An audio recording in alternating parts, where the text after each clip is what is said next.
This event is a super one. I know it's a super one because I've seen our speaker before. She was actually commissioned by BCS to come and speak here some months ago. And very fortunately for us, maybe rashly for her, agreed to come and do it again for us. Vicky O'Farrell, who's sitting here in the front row, is a business speaker. Yes, she is, and a very good one. She's used to be a board member of the British Association of Women Entrepreneurs. Yes, she did, and she's very much an entrepreneurial person.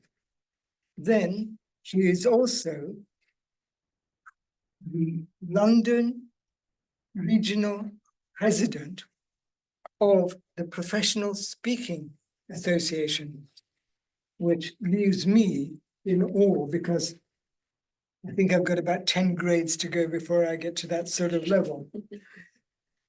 Number 4 is she is, as you'll discover, a people expert, very much a people expert. And finally, she is the founder and director of her own company, the Queen of Behaviours. Please join me in welcoming Vicky O'Farrell.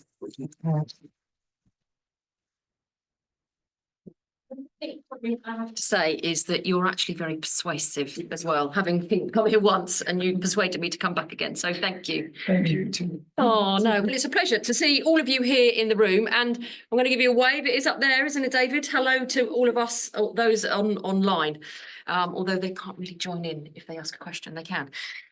So I'm going to talk to you about the ripple effect of our behaviours, because we go along this thing of life just as ourselves, and we generally, for most of it, assume a lot of people are like us. There's that famous saying, isn't it? Treat others how you wish to be treated, which is absolutely true in terms of how you would treat someone, to me, with kindness and with fairness.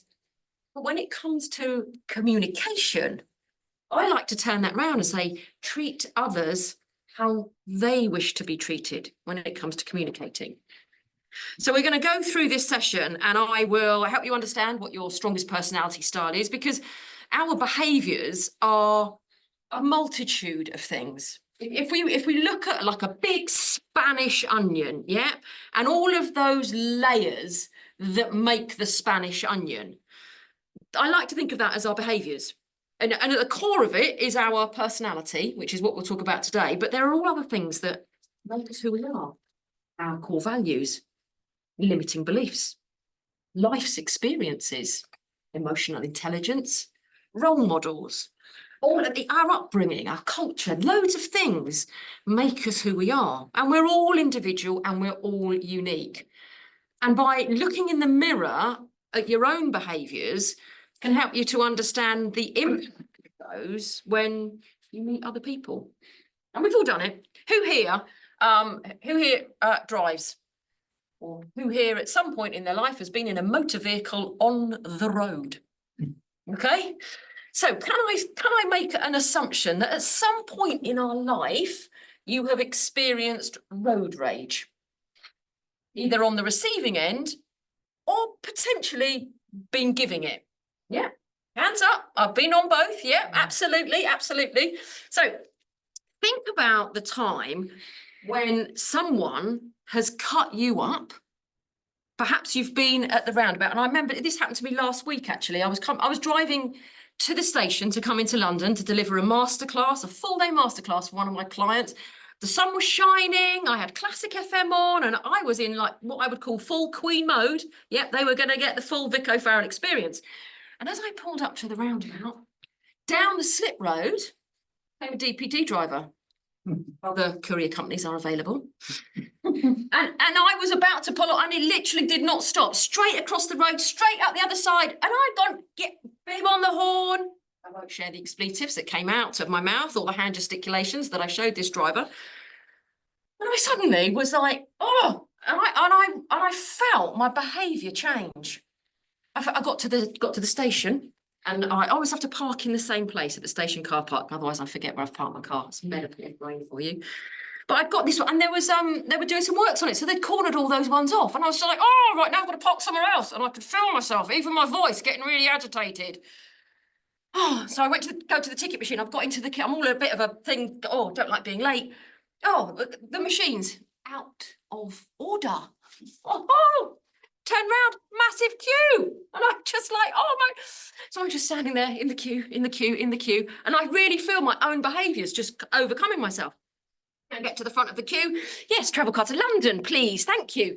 And then it's like, oh God, Face ID won't work on my phone. I have to get my card out. All of these little things that were adding up. And I just thought, I remember standing on the platform and I got my takeaway tea out of my bag and I stood there and I thought, I need to get back into Queen mode.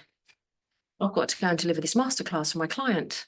What they don't need is this. They don't need this, Vicky. Fortunately, it's an hour's train journey from Sussex. And so I managed to think, right, what can I do? What do I know? I thought, oh, I know, I've got a playlist on Spotify that just says Vic's happy tunes. And anything that I know that makes me feel happy, I chuck it in there. And I listened to that all the way in. I didn't read a book. I didn't get my laptop out or anything. I just listened to these tunes. By the time I got to my clients, I was back in full Queen mode. Now, have you ever experienced a journey or a bit of road rage that has a massive ripple effect on your behaviour? That suddenly all those little things, if I'd have got to the train station and barriers were closed or my parking space were my parking space, like it's got my name on it. But the space, if that had happened, I probably would have shrugged it off. But all of those little things rippled and turned me into a really quite internally angry person. So we have to think about that. So what had it done to the DPD driver that cut me up? What do you think it had done to him? You're absolutely right. Absolutely nothing. Oblivious to the fact that he'd done that to me. I am saying he because I did see that it was a he driver. And probably he may well have cut somebody else up at another roundabout. So his behaviour didn't really impact him. It impacted me. So can you think of a time when perhaps when you're driving, maybe did you cut someone up? Did you perhaps go onto the roundabout sooner than, anything like that, or pull out at a junction? Yeah, and if someone then bibs you, what does that automatically do to most human beings? Yeah. You react, don't you? And then it's that ripple effect. I'm using road rage because most of us at some point in our lives have experienced it.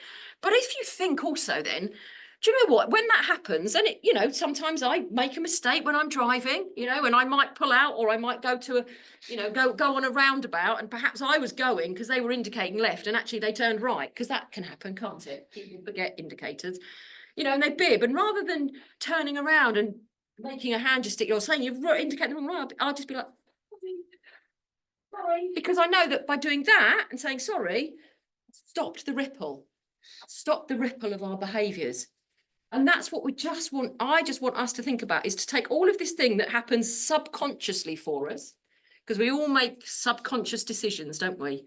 You've already made a decision about me the minute that you saw me this evening, whether it's the outfit that I'm wearing, the colour of my hair, something. We make subconscious decisions. And all I wanted to do is to stop that subconscious becoming a ripple of a bad behaviour. Yeah. So how did I know? And I think there was something that Damon would put in the invitation, wasn't it, about being fired? I'm going to take you back to August 2013, so nearly 11 years ago. It's a Monday morning, 8:45, and I've walked into the office like I do most days and said good morning to some team members. And as I was getting to my desk, Andy, the CEO, Vic, boardroom 9 o'clock. Yeah, no worries. And that wasn't an unusual request, because Andy being the CEO, I was a project manager, he just wanted to catch up on what was going on, what was happening in my pipeline. So I thought, no worries. So I get to the boardroom at 9 o'clock. Amanda is also in the boardroom. Oh, hey, Amanda. Amanda looked after HR. I said, oh, it's coming to meet Andy, 9 o'clock. Oh, yes, he's on his way. Take a seat. Oh, okay. So I take a seat. Andy walks in. Right, morning, Vic. Morning, Andy. Very serious face, I thought. He sits down. Right. I'm going to come straight to the point. Your job here is no longer tenable. Sorry? Monday morning, Andy, big words, me, Vic, can you say that again? Yep. Your job here is no longer tenable. So I thought, right, okay, job no longer tenable. Oh, penny dropped, Amanda, HR. Oh my God, you're firing me. And I just looked at Amanda and said, am I being fired? And she just said, your job is no longer tenable. If you wish to see it that way, please would you clear your desk and leave the office? And I think I was in shock more than anything. And I was just, oh. So I just took my cup of tea and I walked back to my desk, cleared my desk. Well, I say cleared it, I just emptied the shoes out the pedestal because you didn't keep anything else in a pedestal then. And I just said goodbye. There was, two other people. There was an office about the size of this room, and there was only 3 of us in it. There was a lady in the corner, I can't remember what she did, lipstick on, and a gentleman in the other corner, and he looked after the sites. And I kind of said goodbye, and I left with my bags of shoes, and I phoned my husband on the way to the train. So yeah, hey babe, just come straight to the point. I've just been fired. Oh, right, okay. Best you get on the train and go home then. Yeah, okay. Not sure if you heard, I've been fired. I've lost my job. Yes, darling, I'm pouring concrete, so can't really help at the moment. So I'll tell you what, get home, maybe buy a bottle of wine on the way home and we'll talk about it over dinner. Right, okay, bye. I was like in this real kind of out of body, surreal experience of like, what is going on here? So I sat on the train and I got myself 2 bits of paper. And on one bit of paper, I wrote what I want to do. And on the other bit of paper, I thought, right, what I don't want to do. And on the top of what I don't want to do is I don't want to commute to London anymore. 15 years on the 601 out of Brighton. And that was enough. What I do want to do, I want to be in charge of my own destiny. Because I didn't see that coming. But I should have. And this is about behaviours now. So if I take you, that was the August, if I take you to 3 months before that, Andy was wanting to recruit a new person to do telesales, to put appointments in the diaries of all of us as a team. And I'd been in the industry, it was the fit out industry and the commercial fit out. And I just thought, well, do you know what? I'd like to get involved with this, especially if they're going to be working and helping me put. And I said, Andy, I've been working a long time in the industry. Can I help you with the recruitment process? And he was like, no. I was like, oh, okay. I know quite a lot of people. Can I put some people? No, Vic, I don't need your help recruiting somebody for telesales. I said, okay. So they got someone for telesales, and it was the Monday morning of the person joining for telesales. I was quite excited about this because I hate telesales. Anyone here actually enjoy picking the phone up and doing cold calls or anything like that? Actually, let's face facts. Anyone these days like picking the phone up? It's not. Ding, aren't we? Yeah. So it was. In comes this new person. I'm just going to use his first name, which was Mark. And he comes, and I can see he's coming. He's confident. You can just see by his body language. And I thought, oh, okay, we're probably going to get on. I'm quite a confident person. This is going to be good. But I kind of saw my desk. Now, as I said, the room was the size of this, and there was 3 of us in it. There was now a 4th desk. That's where that 4th desk was. Right there, attached to my desk. I was like, look, when you're thinking there's a whole space here. I thought, right, best we get on. Anyway, so he's come in, and Andy's brought him over. Andy, meet Mark. I said, oh, nice to meet you. Yeah. Anyway, all right, Andy. And he was like, Andy. Was what? I thought, oh dear, jarring already. Give it a few days. And he was, in fairness to him, he was good at making appointments. I don't know how good the appointments were, but he seemed to be constantly making appointments.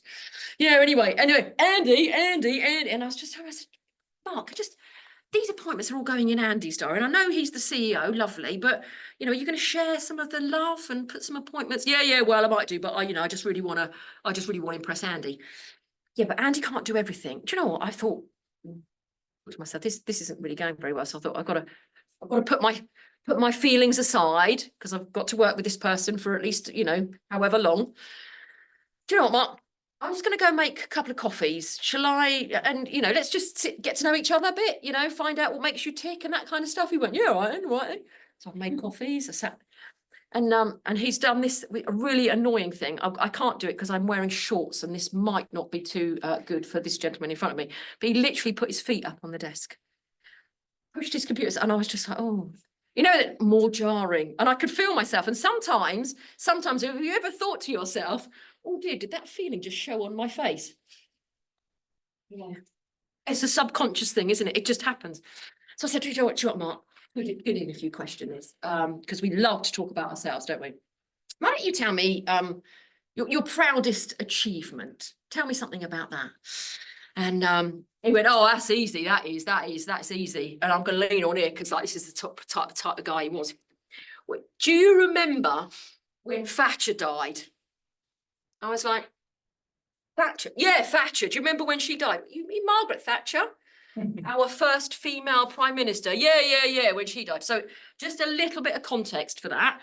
I was born in 1971. Don't do the maths, I'm 53. And so Margaret Thatcher did become the first female prime minister when I was at school. And so unbeknownst to me, she had become a female role model because she had become the first female prime minister and a female in a man's world. This is nothing to do with politics because, trust me, she snatched my milk when I was at school. So just to put that in context. So I turned around and said, yes, I do remember Margaret Thatcher. Yeah. Well, when she died, do you remember the song, Ding Dong, the Witch is Dead? I went, yeah. He went, yeah, got that back to #1, didn't it? That came back out again, didn't it? And I went, yeah. That was me, that was. I did that. Ding Dong, the Witch is Dead. I thought to myself straight there and then, I thought, right, we might be similar personalities, why outgoing people, I thought, but our core values are clearly clashing here because my highest core value is fairness, and his clearly wasn't. So I thought, right, well, I'm just going to have to make appointments for myself. So I was very good then at making appointments. I can make appointments. I make appointments. I'm more appointments. The problem was all these appointments I was making, what I've called ghost appointments. They were just appointments with my girlfriends for lunch, my girlfriends for coffee, my girlfriends for this, my girlfriend, anyone who would actually make an appointment.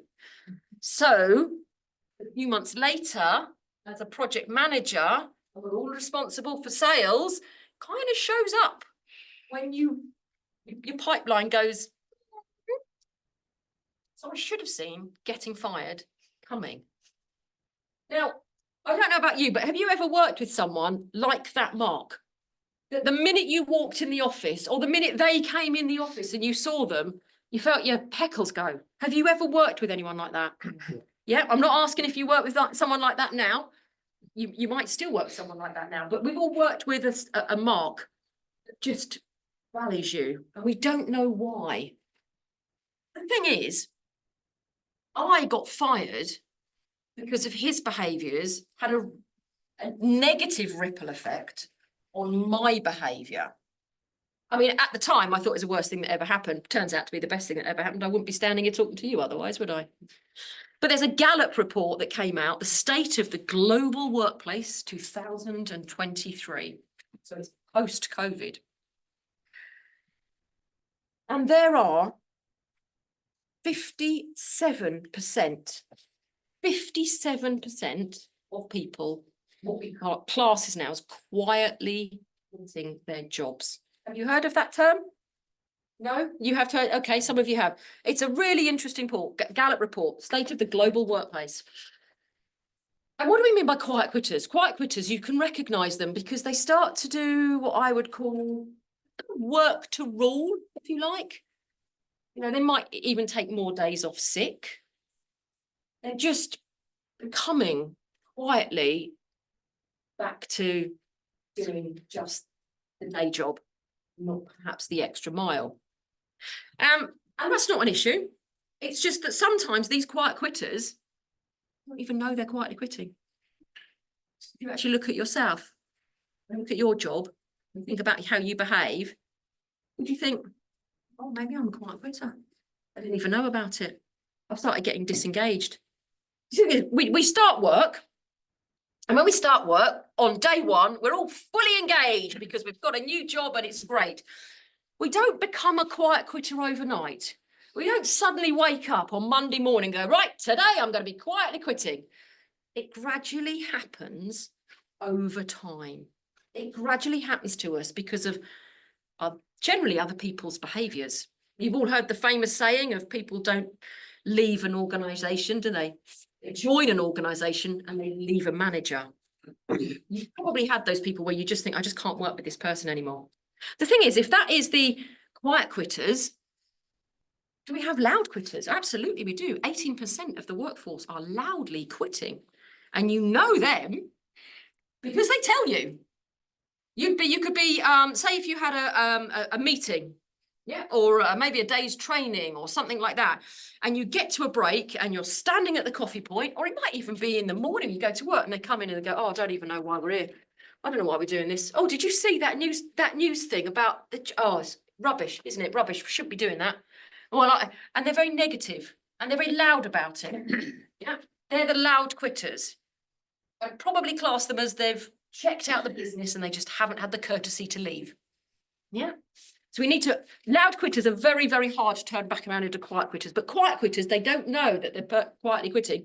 We've got to turn around, we've got to motivate these people and understand what it is about them so that we can turn them back around into fully engaged employees, because that's what we want.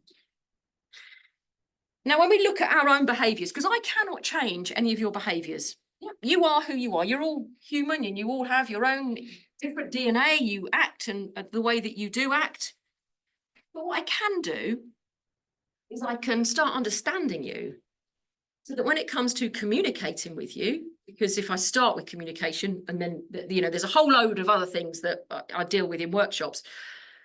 But if we start and I think, actually, if I flex and adapt my communication style with you, just by maybe the tone of my voice, it's different. I'm speaking to all of you, so I use a much louder voice. But, you know, if I was going to have a one-to-one conversation, I'd probably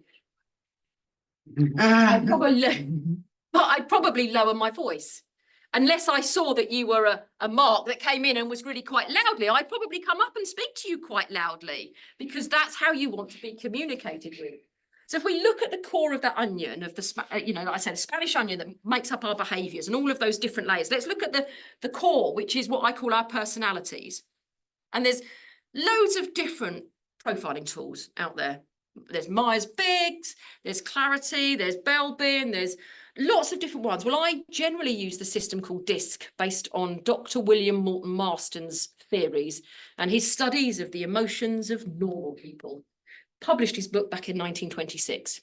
Everyone thought he was a bit monkers then, because it was like, why would you study normal people? Can't sell them lotions, potions, or half an hour on a therapy bed. But that is what he did. He was also accredited with, along with his wife, for the polygraph, probably commonly called the lie detector now, because it was all about actually what do normal people do. You know, you could understand on the lie detector that actually, yes, all the different behaviours, your heart rate changes, you know, all of those kinds of things changes. He also invented Wonder Woman, as a side note there. You know, she was my superhero growing up, not just for my love of Spanx, but do you remember Wonder Woman had the lasso of truth, didn't she? And when she caught the villain, she put the lasso around and the villain couldn't help but tell the truth, linking him to the polygraph, back to the emotions of normal people. So that is what the modern day DISC is based on. It is based on his theories. But do you know what? You could go back way in history, Empedocles and Hippocrates with their 4 elements, earth, air, fire and water. Yeah, the 4 things that impact us, or 4 fluids: blood, black bile, yellow bile and phlegm. Well, my 4 fluids are probably gin, tonic, whiskey and wine. I think COVID did that to me. But, you know, there's always been these different versions, and there are some modern day ones as well. But, you know, I love the William Morton Marston ones, and he asks us, I can ask you very simply here in the room, and it'd be quite interesting, David, actually, to find out from the people online what types of personalities we've got there. So just by asking you a simple question of whether you are outgoing or reserved, to helps me. So can I have a show of hands for those of you who say that you are outgoing? Okay. And I like that, because sometimes it will depend on who you're with and where you are. Absolutely. Our environment will impact how we behave. But for this exercise, a show of hands, if you'd say you were class yourself as outgoing, there's no prizes. I'm not picking on anyone. I won't make anyone come up and do a speech. Because trust me, this apparently is greater than the fear of death. I wasn't born speaking. I used to hate it. Okay, so, and then a show of hands for those of you who say you were reserved. Okay, so more of you there. To be fair, I'm not surprised thinking of the industry that we're in, but I could also see just from your body language. Yeah, because reserved people, so those of you that were like outgoing or reserved, and you were a bit like that, but you know, Dylan, you were punching the ceiling tile out there. Outgoing, that's me. I'm outgoing.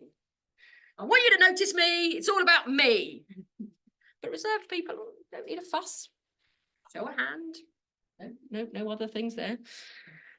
So we'll have outgoing and reserved. And for those of you who are watching online, just make a note of whether you say you're outgoing or reserved, because then we'll do one more question and then we'll get an understanding of the types of personalities that we've got.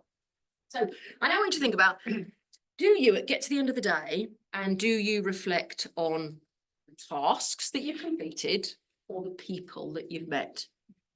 Help you with a little bit of context there.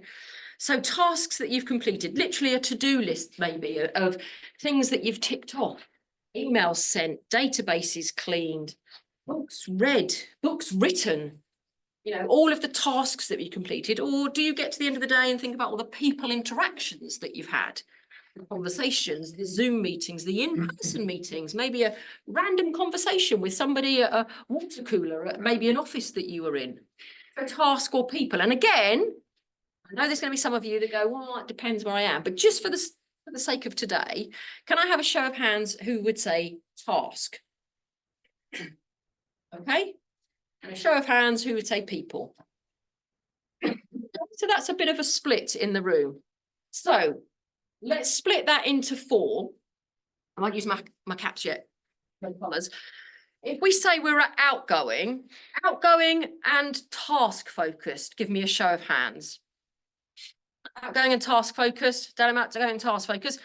Outgoing and task focused, David, if you just ask them to just get them to put the letter D in the comments section, just so that we can see. So if you're outgoing and you're task focused, put the letter D in the comments section. Okay. So if you're outgoing, but people focused. Show of hands there, show of hands, 2, 3, yeah, show of hands there, okay. And again, online, if you say you're outgoing and people focused, put the letter I into the comments section. So come to reserved. Staying with people, so reserved and people focused. Show of hands. Okay. Again, we've got some of those in the room. For those online, if you say that you're reserved and people focused, put the letter S into the comment section. And then finally, reserved and task focused. Yeah. Okay. And probably the majority of you here, again, I wouldn't be surprised bearing in mind what we do here at BCS and the Institute. So if you are reserved and task focused online, put the letter C into the comment section. And that is the start of DISC. I mean, it does go way deeper than that, but let's have a little understanding of what each of those are. So the first one, the D, which is outgoing but task focused, they lead with what we call red energy. And there are some great D words, actually. They're people who are demanding of themselves as well as others. They're the doers, quite direct when they speak to you. They just like to get things done. They kind of move things on quite at a fast pace. This is quite a common hand gesture for a D, especially in a meeting when they want to move it on. Have you ever seen someone do that in a meeting? Probably indicates to you that they're quite red energy led. Have you ever done that, Dylan? Yeah. Doing it now. Are you? I've got loads of time. Think about when you're communicating with a person that's red energy. This person is direct and demanding. They want bullet points. They want high level detail. High level detail, not loads of it.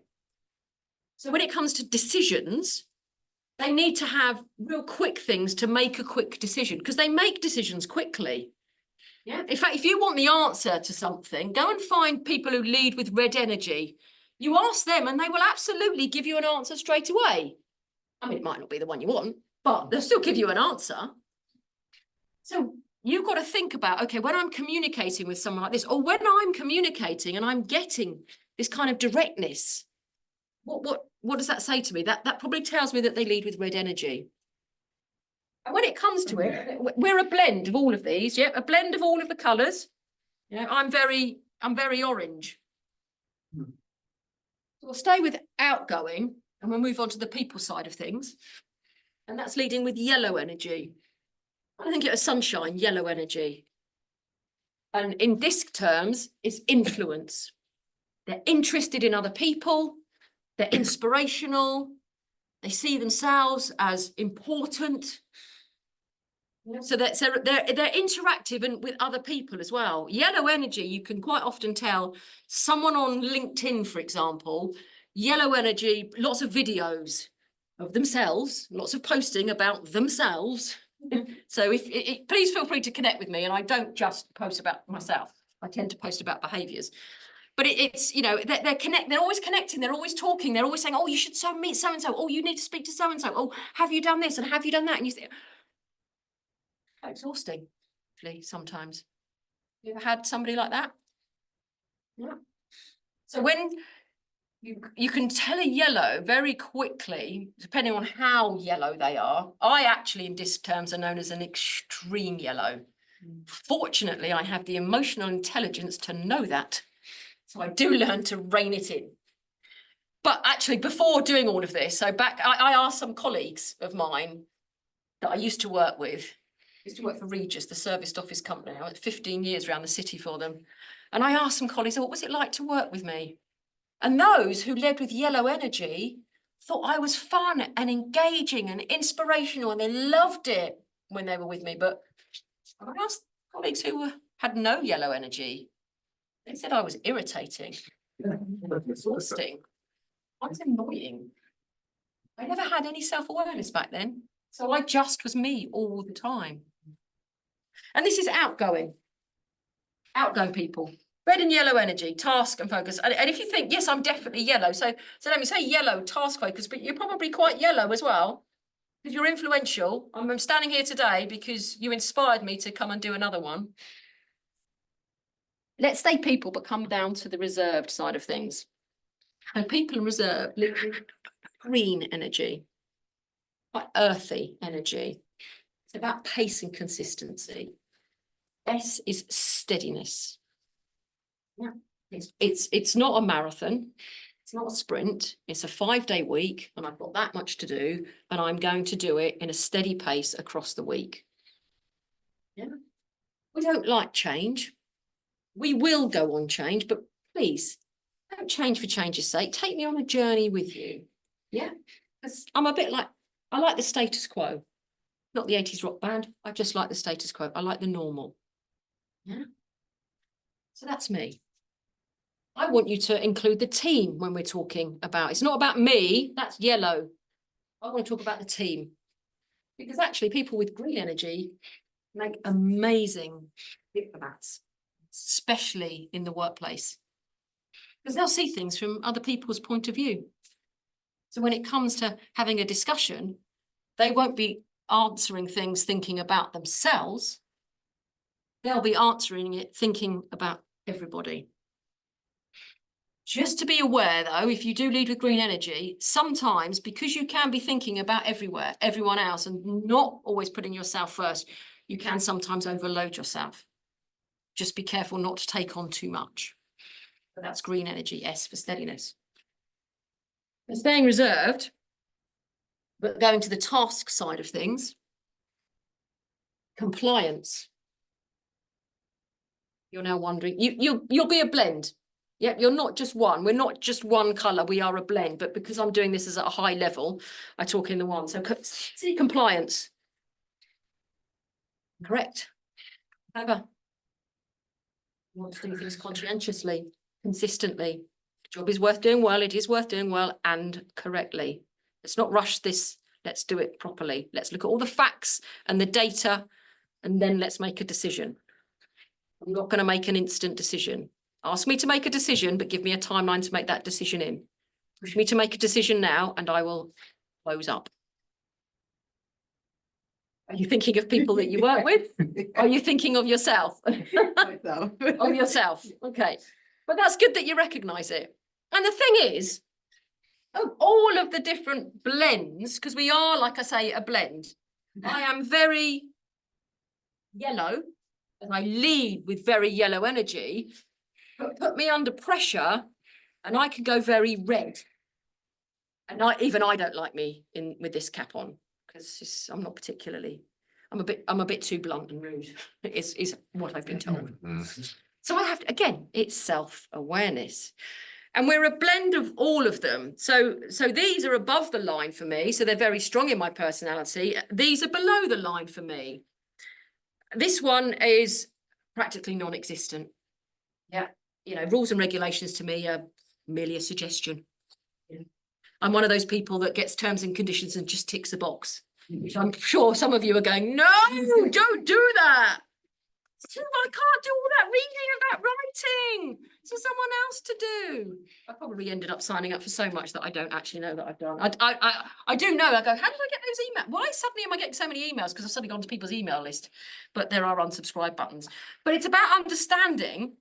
You know, you might be on the people side of things, perhaps outgoing, perhaps reserved, but you're very leading here with people energy. You might just be on the task side of things, but thinking again, oh, I don't know if I'm, you know, all task.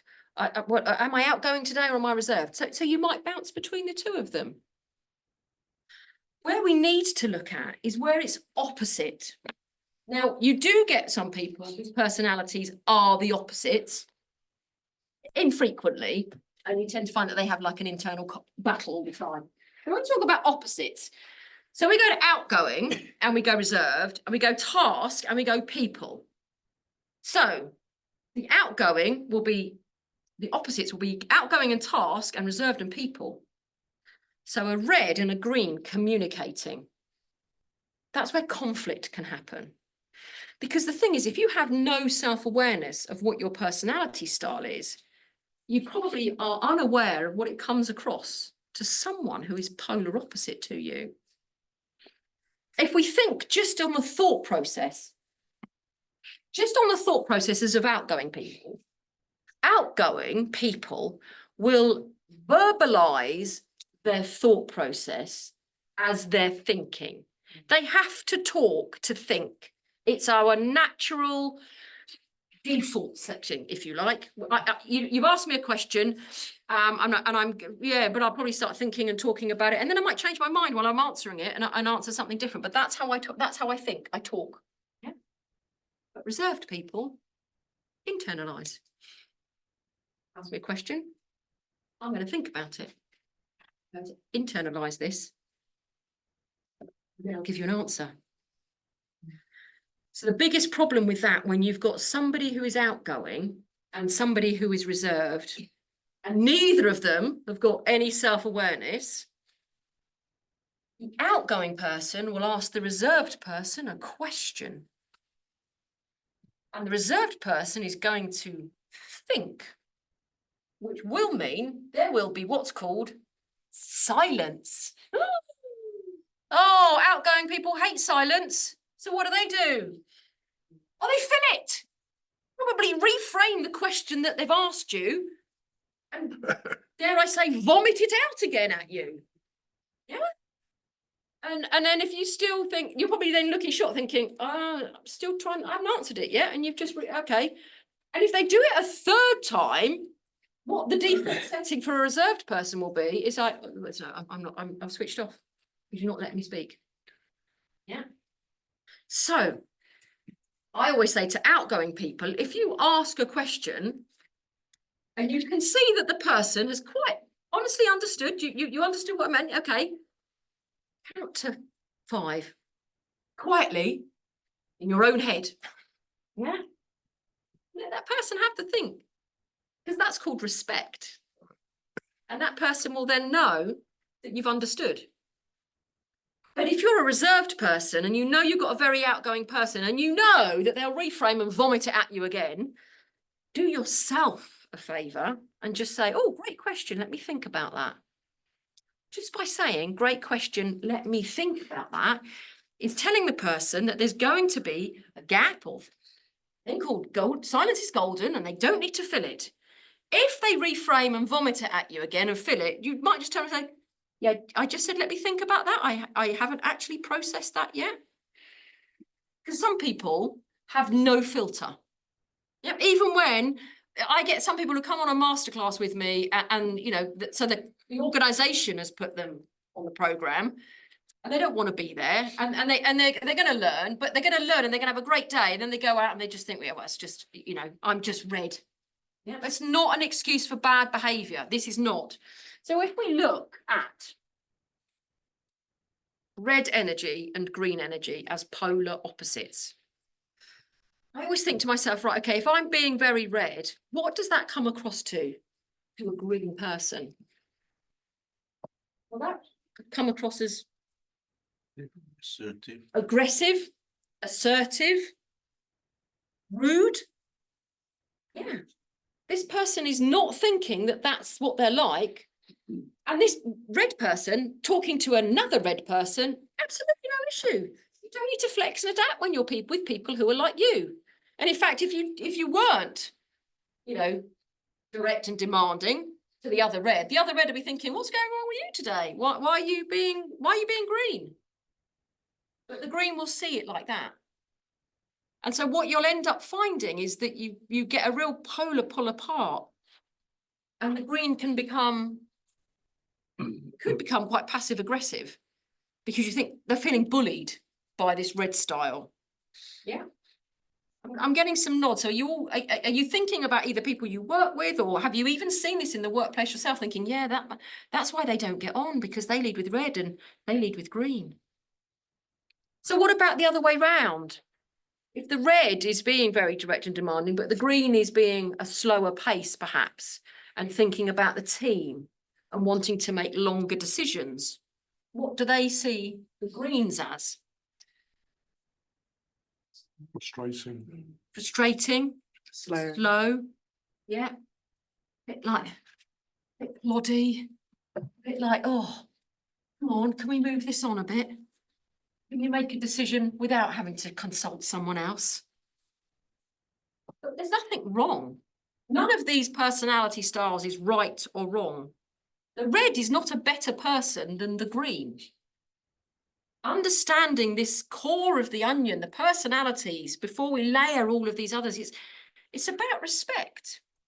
It's about being able to recognise that they're different, to understand their communication styles and respect who they are. Because I can't suddenly become the opposite. So if we talk about these opposites, I, as a yellow, cannot suddenly become a blue. I just can't. It's not in my natural focus. Trust me, I can pick up detail, because when the year-end tax comes back from the accountant, I want to dive into that before I sign it off. That's probably the only time you'll see me crunching a spreadsheet. But as a yellow, I'm outgoing. I'm interested in other people. You know, I see myself as influential. But what does that do to somebody who's blue? What does that say to somebody who's blue? It's showy. A bit unprofessional. Did I get another word there? Huh? Superficial. Superficial, yeah. Well, what's it all about? We're here to just stop, rein the fun in. Yeah, I want to do some work. But the thing is, this is the natural stance for this person. Yeah. But with a little bit of self-awareness, talking to a blue could change. Because again, if you end up with the conflict because these aren't recognizing each other. Now, if the blue is married with green energy, yeah, so stays reserved but marries with the people energy, then it's probably a bit easier. But if this blue is married with red energy and this yellow is married with green energy, you know, there's magnets repel, don't they? We know that. And the problem is if you don't what that old phrase, nip it in the bud. If you don't try and understand this stuff really quite early on, it magnifies, doesn't it? It becomes that ripple effect of why this is. So what does the yellow think of the blue then? There's quite a few of you in the room being blue. What if I'm dealing with somebody that's blue? So get out of the boxed thinking, like go out and meet people. Yeah, yeah. I might, if I think of the C word, I might think you're a bit cold. You're a bit callous. You're a bit critical. Paralysis of analysis. Can we just get, can't we just get on with it? Why do you need to have a spreadsheet for it? Yeah. It's just different. It's just different. So what I say is, like I said, the minute we talk about communication, treat others. Oh, chuck myself on the floor then. Treat others how you wish to be treated. Absolutely, when it comes to your values. But when it comes to communication, we need to treat others how they wish to be treated. I need to know that if I've got a great idea, so my team that I've got, the Queen's Council, I like to call them, because I like to keep a royal theme in it. And we're all made up of different personalities. And I've got two lovely gents on there, Ben and James, who lead with blue energy, which is the polar opposite to me. And I need people who are different to me on the team. One, because I don't have that colour, not naturally. I can do it, but if I had to sit and look at a spreadsheet all day, or probably try and find a computer virus somewhere, I get frustrated when the printer has a printer jam. I'm that person that goes, oh, for God, someone else do it. So I need people who will actually logically go through things for me. So if we're putting a new program together, I'll probably run it past Ben and James first, because I know they'll pick up detail in there. They'll be going like, okay, aims and objectives, but there's just a little bit of misalignment here. Can we look into the detail of that? And I'll be like, oh yeah, this is the detail of it. I just didn't put it in. So they'll see things from a different viewpoint. But also, if we're going to deliver a program, so if I think about actually coming to deliver something that was for what the industry that you're in, or engineers are very blue led as well. And if a program came for that and an organization, I'd probably think, yeah, do you know what, that's probably more James and Ben, because in a workshop, trust me, in a workshop I'm not this exhausting. You'll be pleased to know that. But I just think they get more on their level a lot quicker, and they will find it a lot easier to deliver because they'll deliver it in their natural style. Whereas perhaps if we think of sales teams, salespeople quite often lead with yellow and red energy. So I would go in with that, because I need lots more energy in the room because there's so much energy in the room. It takes more energy to be able to calm the energy. And so that's my natural style. So again, I would probably find that quite easy to deal with. Whereas Ben and James, I know full well, because they've already told me before, go, please don't make me do that again. That's exhausting. They could do it because they're professional trainers, but it's exhausting. So it's about finding what makes you tick. What do you enjoy doing? Are there things that are part of your job description that you really don't enjoy? I just want to stop there. Did we get a split of the online people there, David? Have we got? It was mostly C. Mostly C. Okay. Again, not surprised because of the industry that we're in, but also not surprised because they're also online.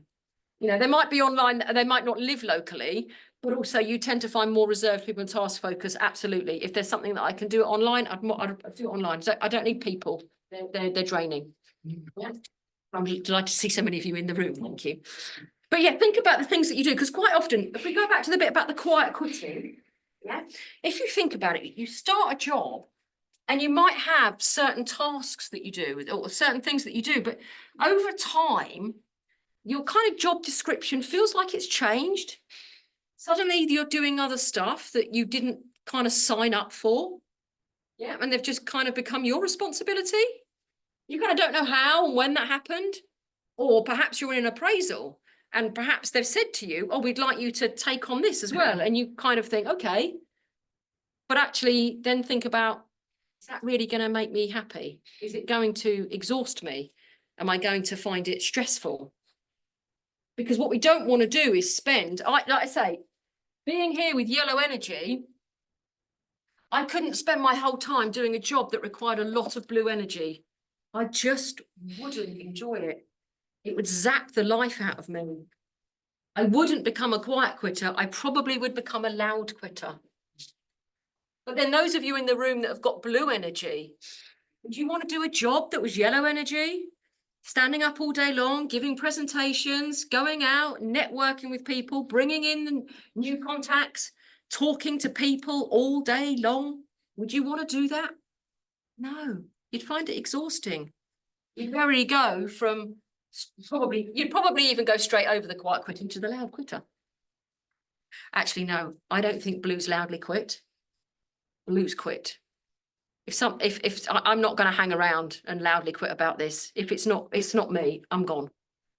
Yeah. When they make a decision, by Joe, they'll stick to it. And I've said to anyone as well, never go and criticize a blue. Never give any kind of criticism unless you have got, backed up data here to Timbuktu, because by Jove, they will. Whenever you get, I've got one client. The CEO leads with red energy and the finance director leads with blue energy. And it's a great story because they were in a meeting and we were talking about putting a program together for them. And it was great. And it was, very, very high energy level. And I could see the blue. I said, I've got all of the data and I've got all of the things and I'll email you that so that you've got the spreadsheet and you've got the program and you've got everything else. Because I could see there's no point in doing it in the meeting. I would lose the CEO. And I thought, he's the ultimate decision maker, so I need to keep him in the meeting. But I could see the finance director thinking, I want to make a decision, and I'm glad about the decision, but I just need a little bit more detail before I can make the decision. So I didn't push it. Don't push you for a decision now. I'm going to send you the data afterwards. And that actually came out, and then the blue. He actually emailed both me and the CEO and just said, thank you very much for a very high level, high energy meeting, but can I just put this is what I need so that we can make the decision. And I could see straight away the red and the blue energy, but it's about respecting that. It's about knowing actually this person is this and this person is this. This isn't right and this isn't wrong. It's just different. And we just need to know it's just different. And the more we can recognize it, you can recognize a D very much in the email. It's bullet points. I's will always start with, hi, how are you? I even when I'm writing, even knowing that I cannot send an email without saying, hi, how are you? Yeah, I can do it on a WhatsApp, but then they're just full of emojis because that gives away my energy as well. S it talks about the team, but it's far more conversational. It'll be a longer email. And blues, it's detail, that you open up an email and it's kind of like you want to look through, where's the rest of it gone? Yeah. Fine. Blues talking to blues, absolutely fine. Greens to greens, yeah, it's fine. But understand it. If you're very blue energy and you've got to deliver a message to somebody who's very red or very I, and you need to deliver the detail to satisfy yourself, you've got to do it. An attachment. High level, or more detail, please see the attachment, which you probably know will never get opened. But you know that you sent it and you had to send it. So it's just about doing that. Eyes, whenever I'm typing to the people in the team or anyone that's blue, right, what more detail do they need? What detail do they need? What else can I give them? I need to give them something else. And spell check. Because I used to be what I'd call a tippity tap tip send. Ding. And then spell check it as it's already been sent. Yeah. And they go, oh, look, typo, don't worry about that. Oh, not good when it's sent it to a C.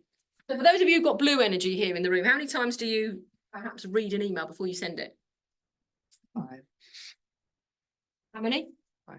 About 5 times? Yeah. Yeah. And if it's a really, really important one, will you perhaps send it to yourself to check the formatting? Yeah. No, don't do that. There's nothing wrong with it. I wish I did have blue energy. I wish I did sometimes. I swear I've probably lost deals over the years because I've sent an email with a typo in it of some kind. We need to know. I need to get the detail right. I need to make sure that these people are doing it, because that's it, straight away, just a typo. We'll lose a deal.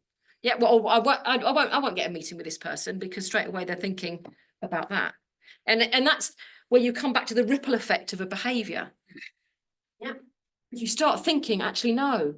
You know, if I can talk to people, if I talk to people with yellow energy, and they just say, what do you think of, you know, people with blue energy? And they won't, they'll just say, oh, they're like, no, I need them. We talk about diversity, don't we?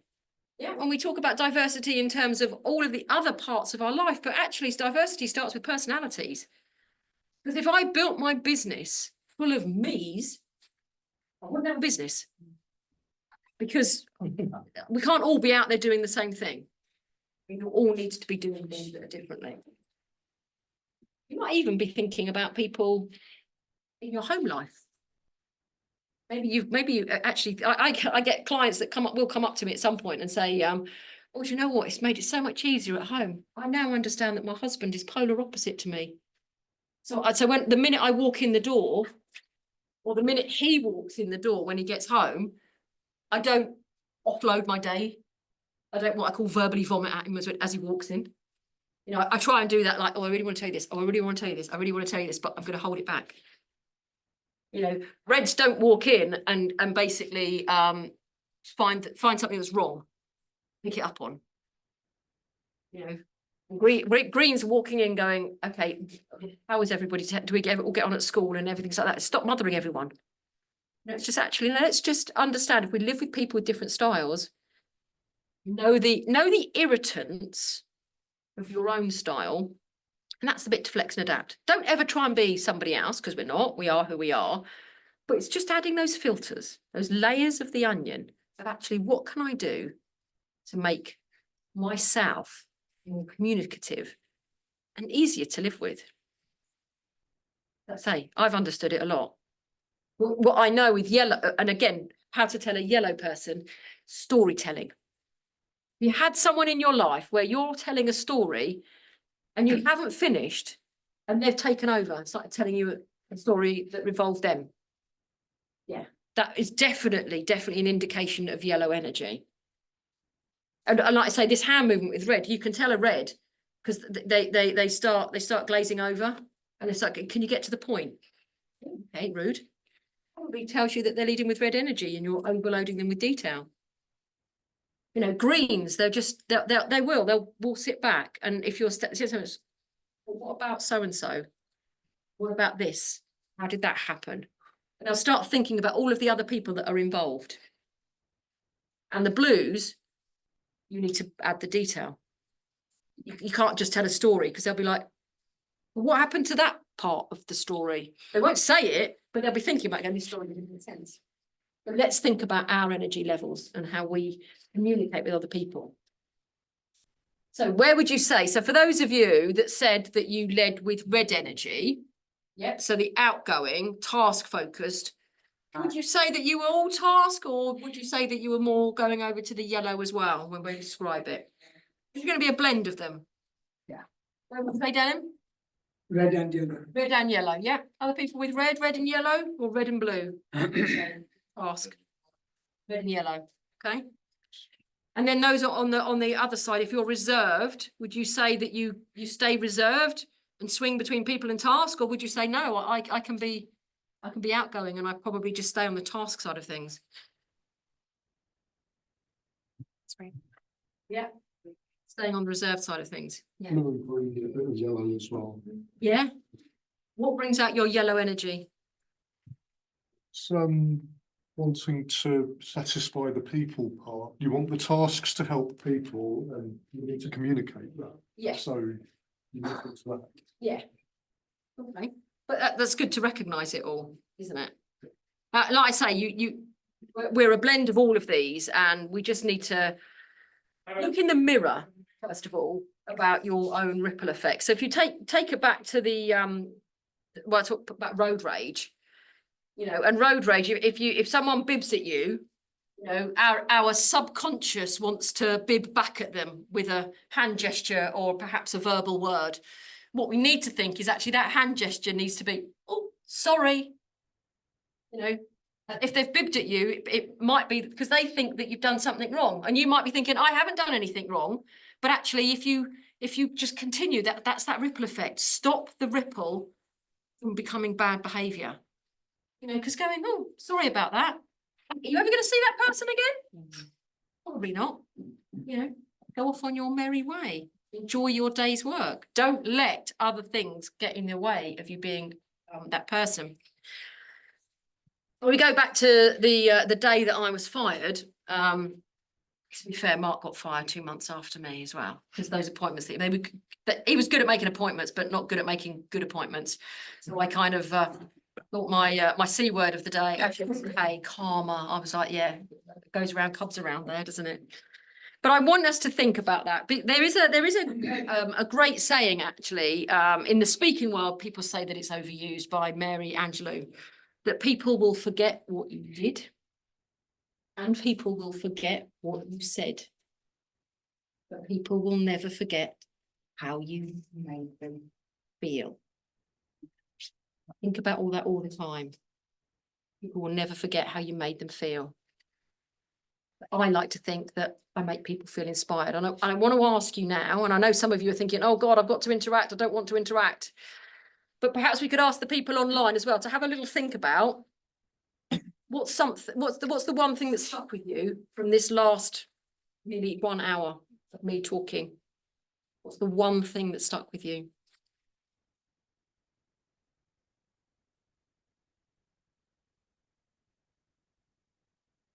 Recognize differences. Recognizing differences. The fact that we're not just one thing.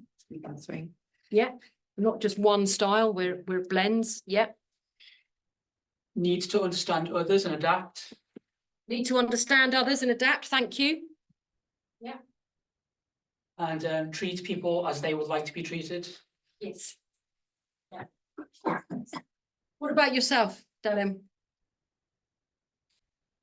In a working environment, you need to have a blend of people.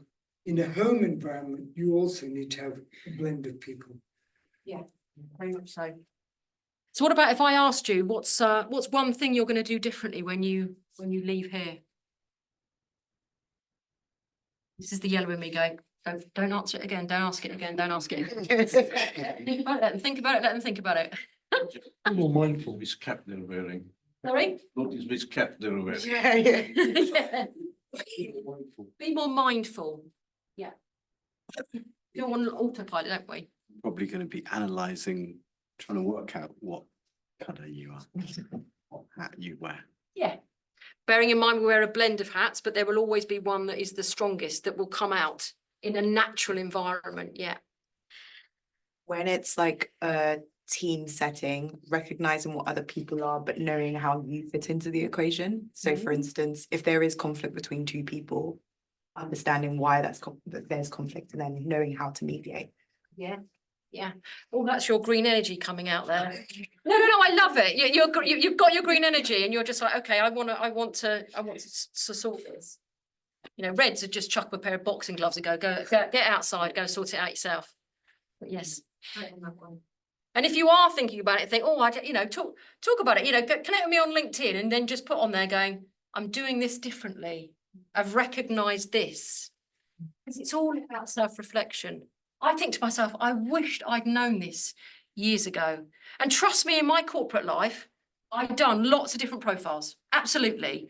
And I was the person that, yeah, it was shelf development because I'd come in and I'd have a great day and it was fun because I like to do fun things. And then I'd go out the next day and be completely unaware. That emotional intelligence never stuck. But actually, what I do now is I love helping people look in the mirror. And if you want to hear some more from other people, there's actually a great podcast that I've now got out called It Starts With You. And everyone I interview does some kind of profiling tool. So it's all about understanding them. Okay. Dylan, I'm going to wrap up, but do you want to see if there's any questions? If anybody's got any questions online, if they want to write them in, that's great. Is there any questions that anybody has here in the room? I was slightly confused by the fact that you seem to polarize between task. Well, there was an assumption that outgoing versus reserved was more fixed, it seemed, than the other dimension. You're seeing the polar opposites in that dimension, most of the way you described it. Mhm.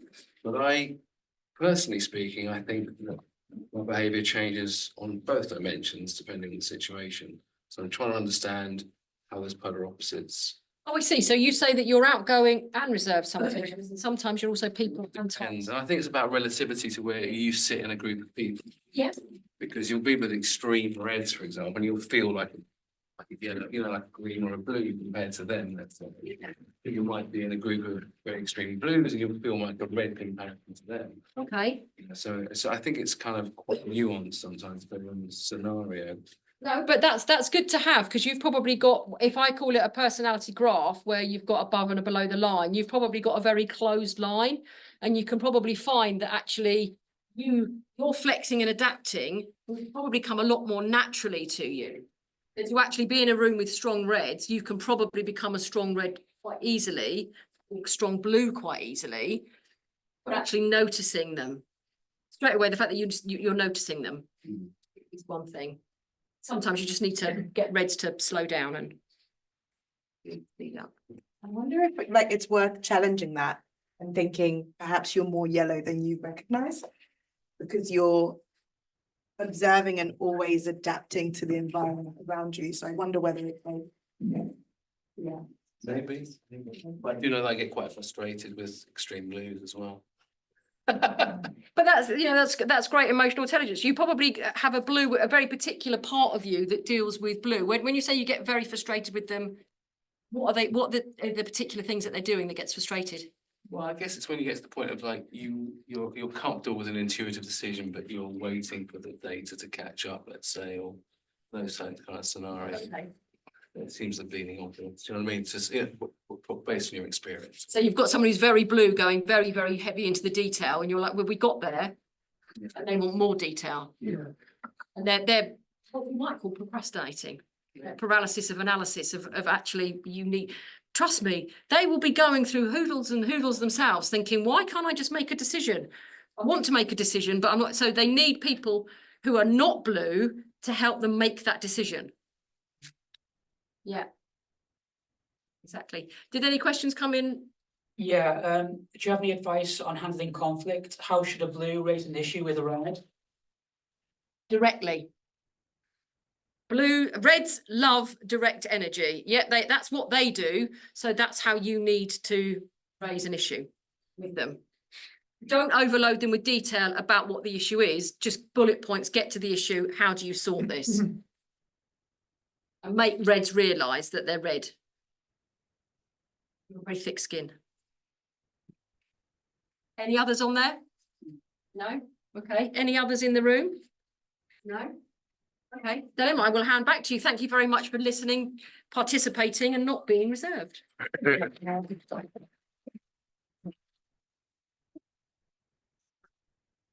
Fabulous. Well, I know we like to see things in black and white. I hope you remember Vicky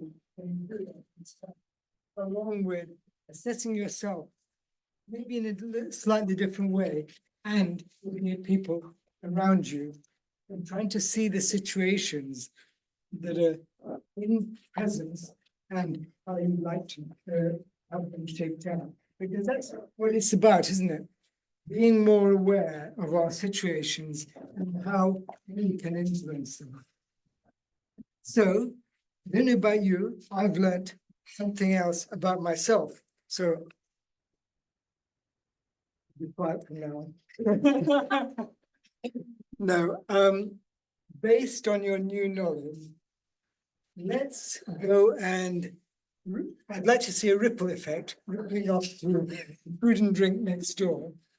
But also, I'd like to see you being a little bit more wearing those invisible hats and saying to each other what you think they might be.